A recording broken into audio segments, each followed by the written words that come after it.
គ្រប់ជំរាបសួរប្រិយមិត្តទូរទស្សនិកជនស្វាគមន៍សាជាថ្មីមកកាន់កម្មវិធី Caritas Cambodia Talk Show បាទដោយអស់លោកស្រីបានជ្រាបហើយថាកម្មវិធីរបស់យើងតែងតែពំនាំលើកយកនៅប្រធានបទថ្មីនិងប្លែកៗជាមួយនឹងវាគ្មិនរបស់យើងដែលពោពេញទៅដោយបទពិសោធន៍ក៏ដូចជាមានជំនាញច្បាស់លាស់នៅក្នុងកិច្ចការងារផ្សេងៗគ្នាក្នុងគោលបំណងដើម្បីចែករំលែកជូនដល់ប្រជាពលរដ្ឋខ្មែរយើងហើយអ្វីដែលជាពិសេសនោះគឺក្នុងគោលបំណងចែករំលែកជូនទៅដល់បងប្អូននិស្សិតដែលកំពុងសិក្សានៅពេលបច្ចុប្បន្ននេះពាក់ព័ន្ធជាមួយនឹងប្រធានបទរបស់យើងនៅក្នុងសប្តាហ៍នេះផងដែរយើងនឹងបន្តពិភាក្សាគ្នាជាមួយនឹងប្រធានបទពាក់ព័ន្ធជាមួយនឹងបញ្ហាសុខភាពភ្នែកបន្តទៅទៀតដែលនៅក្នុងនោះយើងនឹងលើកយកនៅប្រធានបទថ្មីមួយពាក់ព័ន្ធជាមួយនឹងជំងឺភ្នែកកន្ទុយថ្លែនបាទដើម្បីចង់ជ្រាបច្បាស់តើជំងឺភ្នែកកន្ទុយថ្លែនមានលក្ខណៈបែបណាហើយរោគសញ្ញានោះវាបង្កនឹងការលំបាកយ៉ាងណានោះសូមជួបជាមួយនឹងវាគ្មិនកិត្តិយសរបស់យើងដូចតទៅបាទសូមគោរពជំរាបសួរលោកគ្រូបាទអរគុណលោកគ្រូសុខសប្បាយបាទសុខសប្បាយធម្មតាបាទលោកគ្រូបាទនេះជាលើកទី2ហើយដែលលោកគ្រូបានអញ្ជើញចូលរួមនៅក្នុងកម្មវិធី Caritas Cambodia Talk Show បាទលោកគ្រូបាទសូមអរគុណមែនទែនបាទសម្រាប់ពេលវេលារបស់លោកគ្រូបាទលោកគ្រូប្រហែលជាលោកគ្រូបានជ្រាបហើយថានៅក្នុងថ្ងៃនេះយើងនឹងបន្តជជែកគ្នាពាក់ព័ន្ធជាមួយនឹងបញ្ហាសុខភាពភ្នែកដោយលើកយកនៅប្រធានបទជំងឺភ្នែកកន្ទុយថ្លែងបាទលោកគ្រូបាទដូច្នេះមុននឹងចាប់ដើមនៃការពិភាក្សាទៅលើប្រធានបទរបស់យើងខ្ញុំសូមអនុញ្ញាតលោកគ្រូមេត្តាណែនាំខ្លួនបន្តិចជូនប្រិយមិត្តរបស់យើងបាទលោកគ្រូសូមអញ្ជើញលោកគ្រូបាទសូមជម្រាបសួរអ៊ំពូមីងទាំងអស់គ្នាបាទខ្ញុំបាទឈ្មោះឌីហេណាវីតរាល់ថ្ងៃជាគ្រូពេទ្យឯកទេសផ្នែកចក្ខុរោគដែលបម្រើការងារនៅមន្ទីរពេទ្យភ្នែកតាកែវបាទបាទសូមអរគុណច្រើនលោកគ្រូអធិស្ឋានលោកគ្រូបម្រើការនៅក្នុងមន្ទីរភ្នែកតកៅនេះគឺអស់រយៈពេលប្រហែលឆ្នាំដែរលោកគ្រូបាទជំរាបធ្វើការនៅកន្លែងនេះគឺប្រហែលជា4ឆ្នាំហើយអូយូរមែនតើបាទ4ឆ្នាំហើយបាទលោកគ្រូបាទលោកគ្រូអញ្ចឹងងាកមកប្រធានបទរបស់យើងវិញបាទដោយសារនៅពេលបច្ចុប្បន្ននេះជំងឺកន្ទុយថ្លែងគឺជាបញ្ហាប្រឈមមួយសម្រាប់ប្រជាពលរដ្ឋខ្មែរយើងណាលោកគ្រូបាទហើយប្រជាពលរដ្ឋខ្មែរយើងមួយចំនួនក៏លោកបានដឹងហើយថាជំងឺប្រភេទកន្ទុយថ្លែងនេះវាមានលក្ខណៈយ៉ាងម៉េចប៉ុន្តែក៏នៅមានប្រជាជនមួយចំនួនគាត់មិនទាន់បានយល់ជ្រាបអំពីបញ្ហានេះអញ្ចឹងលោកគ្រូជាកិច្ចចាប់ផ្ដើមតើលោកគ្រូអាចមេត្តាបញ្យល់ថាតើអ្វីទៅជាជំងឺភ្នែកកន្ទុយថ្លែងហើយវាមានលក្ខណៈបែបណាដែរលោកគ្រូបាទសូមគ្រូអញ្ជើញលោកគ្រូបាទសូមអរគុណនៅសំណួរនេះដែរបាទមុននឹងឈានដល់សំណួរប្រធានបទនេះខ្ញុំបាទសូមបង្ហាញមានរូបភាពដើម្បីបង្ហាញបងប្អូនទាំងអស់ឲ្យដឹងពីលក្ខណៈធំរបស់សរីរៈរបស់ភ្នែកយើងគឺសរីរៈរបស់ភ្នែកយើងគឺមានភ្នាស្ដាងសនៃភ្នែករបស់យើងនេះមានកញ្ចក់ភ្នែកប្រស័យភ្នែកនិងកូនក្រមុំនេះបាទអញ្ចឹងចូលមកដល់ប្រធានបទរបស់យើងគឺជំងឺភ្នែកកន្ទុយថ្លើមគឺជាការដុះឡើងនៃភ្នាសស្ដាងនៃភ្នែកនេះដុះមកគ្របលើកញ្ចក់ភ្នែកកូនក្រមុំភ្នែកប្រស័យភ្នែកនិងកូនក្រមុំភ្នែកនេះបាទដែលធ្វើឲ្យអ្នកជំងឺហ្នឹងគាត់ពិបាកនៅក្នុងការមើលឬក៏ឈានទៅដល់ភាពពិការភ្នែកផងដែរបាទហើយបន្ថែមទៅលើនោះផងដែរគឺសាច់កន្ទុយថ្លែងនេះគឺជាសាច់ដែលមានសរសៃឈាមមកចិញ្ចឹមហើយភាគច្រើនគឺដុះនៅផ្នែកខាងខ្ទង់ច្រមុះហើយក៏អាចដុះនៅផ្នែកខាងខ្ទង់ត្រចៀកមកវិញផងដែរបាទហើយសូមបញ្ជាក់បានន័យថាសាច់ដែលកន្ទុយថ្លែងនេះគឺជាសាច់ slow ទេមិនមែនជាសាច់កាទេបាទអូអរគុណច្រើនលោកគ្រូអរគុណបាទខ្ញុំមើលការបញ្យល់របស់លោកគ្រូមិញខ្ញុំមើលទៅហាក់បីដូចជាយើងញញើតតិចបាទព្រោះសាច់ដុំមកគ្របនៅលើប្រស្រីភ្នែករបស់យើងតែម្ដងបាទលោកគ្រូបាទលោកគ្រូងាកមកមូលហេតុវិញម្ដងដូច្នេះតើវាមានមូលហេតុអីបានទៅជាកើតចេញជាសាច់ដុះស្រោបពីលើគ្រាប់ភ្នែករបស់យើងអញ្ចឹងណាលោកគ្រូតែកើតចេញជាជំងឺកន្ទុយថ្លែងបែបនេះតើវាមានមូលហេតុបែបម៉េចដែរលោកគ្រូបាទចំពោះមូលហេតុនៃជំងឺកន្ទុយថ្លែងនេះមកដល់សប្តាហ៍នេះអ្នកវិទ្យាសាស្ត្រគេមិនទាន់រកឃើញមូលហេតុដែលជាក់លាក់ទេប៉ុន្តែគេរកឃើញមានកត្តាចូលរួមធំមានដូចជាទី1គឺកម្ដៅ UV កាំរស្មី UV ដែលចេញមកពីពន្លឺព្រះអាទិត្យហ្នឹងបាទទី2គឺច្រើនកើតឡើងទៅលើប្រទេសដែលក្តៅខ្លាំងដីហុយខ្យល់បក់ហ្នឹងបាទទី2បន្ថែមពីហ្នឹងគឺច្រើនកើតឡើងទៅលើអ្នកដែលឧស្សាហ៍ប៉ះទង្គិចភ្នែកជាញឹកញាប់ជាប្រចាំបាទហើយនឹងអ្នកដែលឧស្សាហ៍ញីភ្នែក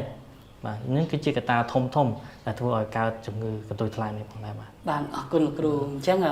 ដូចប្រិយមិត្តបានជឿហើយដែលលោកគ្រូបកស្រាយបាញ់មិញនេះអញ្ចឹង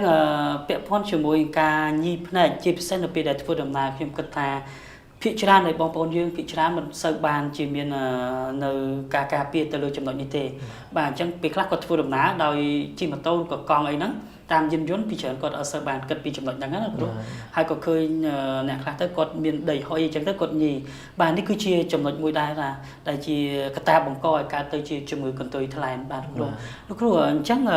ងាកមកវ័យវិញម្ដងអញ្ចឹងតើជំងឺកន្ទុយថ្លែននេះវាកើតឡើងសម្រាប់តែមនុស្សប្រភេទវ័យប៉ុណ្ណាដែរឬក៏គ្រប់វ័យតែម្ដងឬក៏យ៉ាងម៉េចដែរគ្រូចំពោះវ័យពីច្រើនគឺកើតនៅអាយុចាប់ពី30ទៅ40ឆ្នាំវ័យដែលកំពុងពេញកម្លាំងធ្វើការហើយពីច្រើនគឺកើតនៅលើអ្នកដែលធ្វើការនៅខាងក្រៅមានន័យថាគាត់ធ្វើការក្រោមកម្ដៅថ្ងៃខ្លាំងឧទាហរណ៍ដូចជា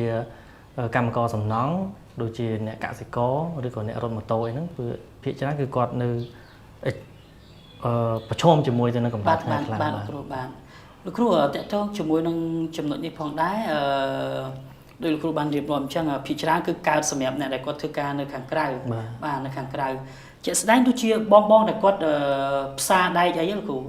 សកម្មភាពបែបហ្នឹងអាចបង្កឲ្យកើតចេញជាជំងឺកន្ទុយថ្លែននេះលោកគ្រូអត់ទេមិនអាចកើតជាជំងឺកន្ទុយថ្លែនទេព្រោះវាតកតងជាមួយទៅនឹងកាំរស្មីពលឺព្រះអាទិត្យទេបាទគ្រូផ្សារដែកនេះគឺមិនពាក់ព័ន្ធប៉ុន្តែខ្ញុំជឿថានៅពេលបច្ចុប្បន្ននេះបងមួយចំនួនគាត់នៅពេលដែលគាត់ធ្វើការពាក់ព័ន្ធជាមួយអាការផ្សារដែកនេះគាត់មានការការពារល្អមែនតើគាត់ប្រើវ៉ែនតាគ្រូបាទអរគុណលោកគ្រូសុំទោសផងដែលសួរសំណួរបែបនេះបាទអរគុណបាទងាកមកសំណួរបន្តលោកគ្រូពាក់ព័ន្ធជាមួយនឹងប្រភេទជំងឺនេះតើជំងឺនោះគេបែងចែកជាប្រភេទតែម្ដងឬក៏មានតែមួយទេឬក៏មានប្រភេទផ្សេងគ្នាទៅតាមអាយុឬក៏ទៅតាមវ័យលោកគ្រូបាទតកតងទៅនឹងកម្រិតជំងឺកន្ទុយថ្លែនគឺគេមានកម្រិតរបស់គេបាទឥឡូវខ្ញុំសូមលើកយករូបភាពដើម្បីមកបញ្ជាក់ឲ្យពុកម៉ែបងប្អូនងាយយល់បាទនេះគឺជារូបភាពកន្ទុយថ្លែនកម្រិតទី1មានន័យថាសាច់កន្ទុយថ្លែននេះវាដុះត្រឹមកញ្ចក់ភ្នែកនេះទេវាអត់ដុះចូលមកនេះទេអញ្ចឹងអាការៈផុសជំងឺនេះវាគ្រាន់តែគាត់មានអាការៈដូចជារកម្មភ្នែកតិចតួចទើសតិចតួចក្រហមភ្នែកតិចតួចប៉ុន្តែមិនប៉ះពាល់ដល់កំហើញរបស់គាត់ទេបាទបើន័យថាសាច់នេះមិនទាន់ដោះជ្រៅបាទហ្នឹងហើយបាទហ្នឹងគេចេញមកគៀនណាបាទហ្នឹងហើយបាទអញ្ចឹងគេហៅវាជាកន្ទុយថ្លែងកម្រិតទី1បាទកម្រិតទី1បាទចំពោះរូបភាពនេះគឺជាសាច់កន្ទុយថ្លែងកម្រិតទី2មានន័យថាសាច់កន្ទុយថ្លែងនេះវាដុះចូលមកដល់កញ្ចក់ភ្នែកនេះប្រហែលជា2ទៅ4មីលីម៉ែត្របាទចំពោះអាការៈវាគឺអាស្រ័យទៅលើកម្រិតរបស់វានឹងដែរគឺមានដូចជាក្រហមភ្នែកខ្លាំងហូរទឹកភ្នែករកម្មភ្នែកទើសភ្នែកខ្លាំងហើយជាពិសេសនោះគឺប៉ះពាល់ទៅលើកំហើញរបស់គាត់ដោយសារតែសាច់កន្ទុយថ្លែងនេះវាមកទាញទៅលើកំណោងកញ្ចក់ភ្នែកដែលពាក្យបច្ចេកទេសគេហៅថា astigmat ហ្នឹងបាទគ្រូបាទហើយចំពោះកម្រិតទី3នេះវិញគឺបងអ៊ំពូមីងបានឃើញគឺសាច់កន្ទុយថ្លែងនេះវាដុះមកគ្របទៅលើកូនកំមុំនៃភ្នែកតែម្ដងដែលជាហេតុអ្នកជំងឺគាត់មកហ្នឹងគឺគាត់ដំបូងជាងគេគឺស្រវាំងភ្នែកងងឹតភ្នែកហ្នឹងតែម្ដងបាទបាទអរគុណលោកគ្រូសម្រាប់ការបង្ហាញបាទអស់លោកលោកស្រីដូចអ្វីដែលលោកគ្រូបានលើកបង្ហាញអំបញ្ញមិញនេះអញ្ចឹងគឺបើសិនជាអស់លោកស្រីសង្កេតឃើញថាភ្នែកដែលយើងមានរោគសញ្ញានៅអ្វីដែលលោកគ្រូបានលើកឡើងសូមអស់លោកស្រីប្រញាប់ទៅជួបអ្នកជំនាញដើម្បីប្រឹក្សាយោបល់ថាតើភ្នែករបស់យើងនេះអាចមានជាជំងឺប្រភេទនេះដែរឬទេបាទជៀសវាងដែលយើងអូសបន្លាយពេលវេលាយើងទុកយូរពេកទេលោកគ្រូអាចរហូតដល់សាច់នឹងដោះទៅក្រោមភ្នែករហូតដល់យើងមើលលេងឃើញបាទវាពិបាកដែរបាទលោកគ្រូពាក់ព័ន្ធជាមួយនឹងបញ្ហាហ្នឹងដែលយើងមើលទៅឃើញថាសាច់ស្ដើងដែលដោះទៅលើក្របភ្នែកហ្នឹងលោកគ្រូតើយើងមានវិធីសាស្ត្រក្នុងការព្យាបាលដែរឬទេលោកគ្រូពាក់ព័ន្ធជាមួយនឹងបញ្ហាហ្នឹងគ្រូបាទសូមអរគុណដល់សំណួរនេះបាទសំណួរនេះគឺអ៊ំពុកម៉ែបងប្អូនពេលច្រើនគាត់ចង់ដឹងមែនទែនថាកើតហើយតើត្រូវធ្វើការព្យាបាលយ៉ាងម៉េចបាទខ្ញុំនឹងបញ្យល់អ៊ំពូមីងមួយឲ្យយល់បាទអញ្ចឹងកាលណាសាច់កន្ទុយថ្លែងការព្យាបាលវាអាស្រ័យទៅលើកម្រិតផុសសាច់កន្ទុយថ្លែងនោះដូចគ្នាបានន័យថាចំពោះកម្រិតទី1នេះអ្នកជំងឺគាត់មកបានពិគ្រោះជាមួយគ្រូពេទ្យហើយអញ្ចឹងសាច់កន្ទុយថ្លែងត្រឹមកម្រិតទី1គឺគ្រាន់តែមានការរកម្មតិចតួចយើងឲ្យជាថ្នាំបន្តក់ភ្នែកជាទឹកភ្នែកសពនិមិត្តបាទឬក៏គ្រូពេទ្យគាត់មើលទៅគាត់ឃើញថាសាច់នឹងវាក្រហមរលាកគ្រូពេទ្យឲ្យជាពពួកស្ទើរ៉ុយដើម្បីបំបត្តិរលាកប៉ុន្តែការឲ្យនោះគឺមានកម្រិត5ថ្ងៃទៅ1អាទិត្យគឺឈប់បាទហើយចំពោះកម្រិត2នេះវិញការព្យាបាលគឺខុសគ្នាបានន័យថាអ្នកជំងឺមកកាន់តែលឿនកាន់តែល្អបាទធ្វើការវះកាត់កាន់តែលឿនកាន់តែល្អបាទសំទោសហើយការវះកាត់ក កន្ទុយថ្លៃនេះវាអាស្រ័យទៅលើកត្តា4បាទមានន័យថាទី1នឹងតកតងជាមួយទៅនឹងកម្រិតបាទន័យថាចាប់ពីកម្រិត2ឡើងលើទៅការវាកាត់កាន់តែលឿនកាន់តែល្អទី2តកតងជាមួយនឹងការរលាករ៉ាំរ៉ៃបាទន័យថាកន្ទុយថ្លៃគាត់ចេះតែឧស្សាហ៍រលាកចឹងអត់អាចទុកយូរបានទេតិចក្រហមតិចរលាកហ្នឹងមួយទៀតតកតងទៅនឹងអាស្ទីម៉ានហ្នឹងដូចខ្ញុំបានបញ្យល់ពីខាងលើវាតកតងមួយការបាត់បង់កំហើញរបស់គាត់បាទគ្រូអញ្ចឹងយើងត្រូវធ្វើការវះកាត់បើមិនធ្វើការវះកាត់ទេគឺវាទាញកំណៅកញ្ចក់ភ្នែកខ្លាំងគាត់ស្រវាំងខ្លាំងបាទនឹងចុងក្រោយហ្នឹងតកតងទៅនឹង cosmetic បាទន័យថាតកតងទៅនឹងសម្ផស្សភាគច្រើនគឺអ្នកជំងឺកន្ទុយថ្លៃភ្នែកគាត់គឺឧស្សាហ៍ក្រហមណាស់អញ្ចឹងបើកើតលើស្រីគឺវាបាត់បង់ទៅនឹងសម្ផស្សអញ្ចឹងគាត់ចង់បានឲ្យវាស្អាតគឺយើងអាចធ្វើការវះកាត់ផងដែរបាទអរគុណច្រើនគ្រូបាទអរគុណបាទនៅចំណុចមួយទៀតខ្ញុំសូមបញ្ជាក់បាទនៅក្នុងកម្រិតទី3នេះវិញគឺគាត់មកហ្នឹងគឺអាការៈរបស់គាត់គឺងងឹតហើយបាទអញ្ចឹងគ្រូមកដល់គ្រូពេទ្យត្រូវតែទៀមទាឲ្យគាត់វះហើយព្រោះបើមិនជាមិនវះទេគឺគាត់មិនអាចមើលឃើញបានទេបាទហ្នឹងហើយបន្ថែមពីនឹងទៀតខ្ញុំសូមបន្ថែមទៅលើករណីនៃការវះកាត់អញ្ចឹងបងប្អូនអ៊ំពុំមីគាត់ជាចង់ដឹងហើយថាតើការវះកាត់ហ្នឹងសាច់ហ្នឹងវាអាចដុះឡើងមកវិញឬក៏អត់បាទអញ្ចឹងខ្ញុំសូមលើកយកតិចនិចនៅក្នុងការវះកាត់បានន័យថាការវះកាត់ហ្នឹងគឺយើងអាចធ្វើការវះកាត់ដោយផ្សំសាច់ឬក៏មិនផ្សំសាច់បាទហ្នឹងហើយអញ្ចឹងខ្ញុំយកឧទាហរណ៍ខ្លីៗនេះគឺជាការវះកាត់ដោយមិនផ្សំសាច់ទេបានន័យថាយើងគ្រាន់តែនេះគឺជាកន្លែងសាច់កន្ទុយថ្លែងយើងបកសាច់កន្ទុយថ្លែងហ្នឹងហើយយើងទុកវាចោលឲ្យសាច់ហ្នឹងវាជាខ្លួនឯងបាទប៉ុន្តែអត្រានៃការដុះរបស់វាវិញហ្នឹងគឺពី30ទៅ80%បាទអញ្ចឹងវានឹងដុះឡើងមកវិញបាទនេះគឺជារូបភាពមួយទៀតដែរដូចគ្នាទៅនឹងរូបភាពមិញដែរគ្រាន់តែតិចនិចផ្សេងគ្នាបានន័យថាសាច់ហ្នឹងគេទុកដូចគ្នាតែគេដេរខ្ចប់បាទយើងដេរមកបន្តិចបាទដេរខ្ចប់អាកន្លែងហ្នឹងអញ្ចឹងប៉ុន្តែក៏វានៅតែលាប់ដុះសាច់ហ្នឹងឡើងវិញដូចគ្នាបាទហ្នឹងហើយអញ្ចឹងយើងមានតែវិធីផ្សំសាច់តែប៉ុណ្ណោះមកដល់បច្ចុប្បន្ននេះគឺมันងាយនៅក្នុងការលាប់ឡើងវិញទេការដុសឡើងវិញទេនេះគឺជារូបភាពនៃការផ្សំសាច់បានន័យថាយើងកាត់សាច់កន្ទុយថ្លែងនេះចេញយើងចំហអញ្ចឹងហើយយើងយកសាច់ដែលនៅលើភ្នែករបស់គាត់ធម្មតាវិញហ្នឹងយកមកប៉ះកន្លែងហ្នឹងហើយយើងដេរវាអញ្ចឹងណាបាទអញ្ចឹងអត្រានៃការដុសឡើងវិញហ្នឹងគឺតិចបំផុតមានប្រហែលជា3ទៅ5%តែប៉ុណ្ណោះបាទអូមើលទៅការព្យាបាលនេះពិតជាអស្ចារ្យមែនទែនគ្រូបាទនីតិវិធីនៃការព្យាបាលបាទអស់លោកស្រីដូចអ្វីដែលគ្រូបានបញ្ជាក់អញ្ចឹងការព្យាបាលគឺមានតែមួយគត់គឺយើងត្រូវអញ្ជើញមកធ្វើការវះកាត់តែម្ដងយកសាច់ដែលដោះគ្រាប់ទៅលើតបភ្នែកគ្រាប់ភ្នែកសុំទោសបាទដោះលើគ្រាប់បាទភ្នែកស្ដាងហ្នឹងគឺយើងបកចេញតែម្ដងបាទគ្រូខ្ញុំសូមសួរនៅសំណួរមួយពាក់ព័ន្ធដែលលោកគ្រូបានលើកឡើងបាញ់មិញអញ្ចឹងដែលភ្នែកដែលអាសាររលាកលោកគ្រូមូលហេតុអាហ្នឹងភាគច្រើនដោយសារអីលោកគ្រូដោយសារនៅពេលបច្ចុប្បន្ននេះខ្ញុំឃើញបងប្អូនមួយចំនួនគាត់ប្រើនៅគ្រឿង make up ដែលគាត់យកមកលាបនឹងភ្នែកហើយអ្នកខ្លះទៅគាត់ចូលចិត្តពាក់អាយគេហៅថាបាទ eye contact lens ណាគ្រូអញ្ចឹងអាសកម្មភាពទង្វើបែបនេះអាចជាផ្នែកមួយដែលអាចកើតឲ្យមានការរលាកហើយបង្កឲ្យកើតចេញជាជំងឺកន្ទុយថ្លែងដែរឬអត់លោកគ្រូបាទលោកគ្រូត្រឹមត្រូវហើយបាទព្រោះជាការប៉ះទង្គិចការរលាកហ្នឹងវាអាស្រ័យទៅលើដូចបងបាននិយាយចឹងគឺការពាក់ contact lens ហ្នឹងវាត្រូវឲ្យប៉ះទង្គិចម្ដងបន្តិចទៅលើភ្នែកស្ដាងសហ្នឹងអញ្ចឹងយូរទៅវានឹងបង្កឲ្យមានទៅជាការដុះពកនឹងយូរទៅបង្កឲ្យមានទៅជាសាច់កន្ទុយថ្លែងហ្នឹងបាទអរលោកស្រីបានជឿហើយបាទអ្វីដែលខ្ញុំបានសួរនេះដោយសារនៅពេលបច្ចុប្បន្ននេះ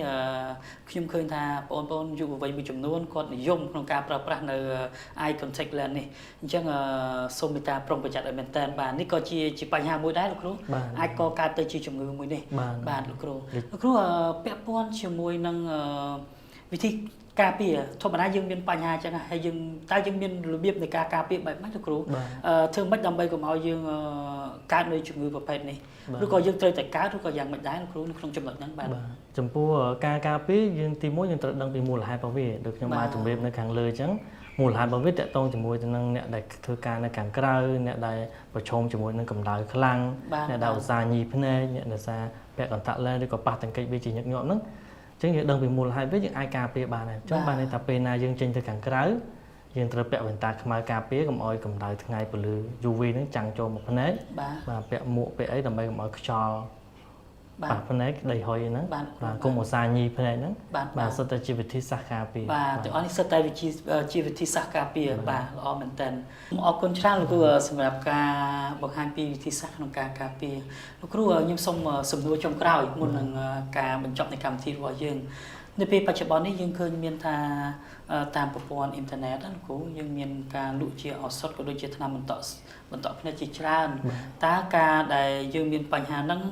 ហើយយើងទៅទិញថ្នាំហ្នឹងយកមកបន្តដោយខ្លួនឯងបែបហ្នឹងតើជារឿងមួយដែលត្រឹមត្រូវឬក៏យ៉ាងម៉េចដែរគ្រូចំណុចហ្នឹងចង់ឲ្យគ្រូជួយណែនាំបន្តិចបាទគ្រូបាទសូមអរគុណដល់សំណួរនេះ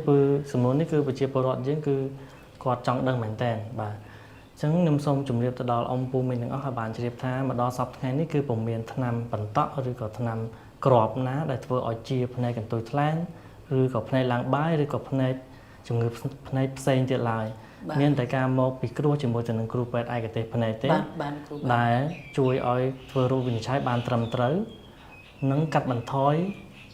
ការទៅទិញថ្នាំនៅខាងក្រៅដែលជៀសវាងខាតបង់ទាំងពេលវេលាលុយកាក់នឹងធ្វើឲ្យជំងឺរបស់គាត់នឹងកាន់តែវិវត្តធ្ងន់ទៅ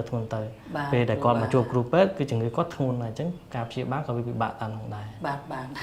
អរគុណច្រើនលោកគ្រូអរគុណបាទដូចអ្វីដែរលោកគ្រូបានជម្រាបហើយគឺបើសិនជាបងប្អូនឆ្ងល់ឬក៏មាននៅអាការៈដែលយើងសង្ស័យយើងក៏បីតែជួបជាមួយនឹងអ្នកជំនាញតែម្ដងទៅភាសាជាងយើងមើលឃើញនៅការផ្សាយហើយយើងចេះតែទិញផ្ដាណាលោកគ្រូ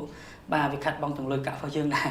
បាទលោកគ្រូជាចុងបញ្ចប់នៃកម្មវិធីតើលោកគ្រូមានជាមតិផ្ដាំផ្ញើក៏ដូចជាការណែនាំអ្វីខ្លះជូនទៅដល់ប្រិយមិត្តរបស់យើងបាទលោកគ្រូបាទខ្ញុំបាទមានសារមួយចំនួនដើម្បីជូនទៅដល់អង្គពូមីងប្រជាពលរដ្ឋយើងឲ្យបានទទួលបានទៅជាចំណេះដឹងក៏ជាប្រយោជន៍ទៅថ្ងៃក្រោយផងដែរបាទទី1ហ្នឹងគឺ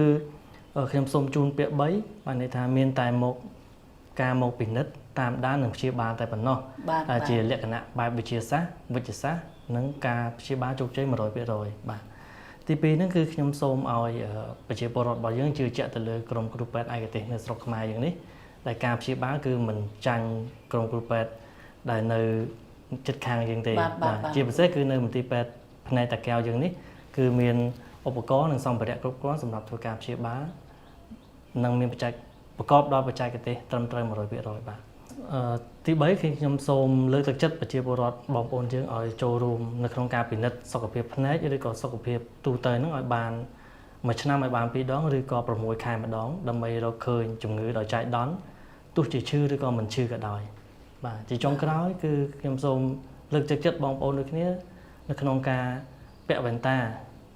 ដើម្បីទី1គឺស្ដារទៅនឹងកំហើញទី2គឺសម្រាប់ការពារភ្នែកបាទសូមអរគុណច្រើនមែនទែនសម្រាប់ដំបូន្មានល្អៗផងលោកគ្រូបាទជាចុងបញ្ចប់នៃកម្មវិធីខ្ញុំបាទ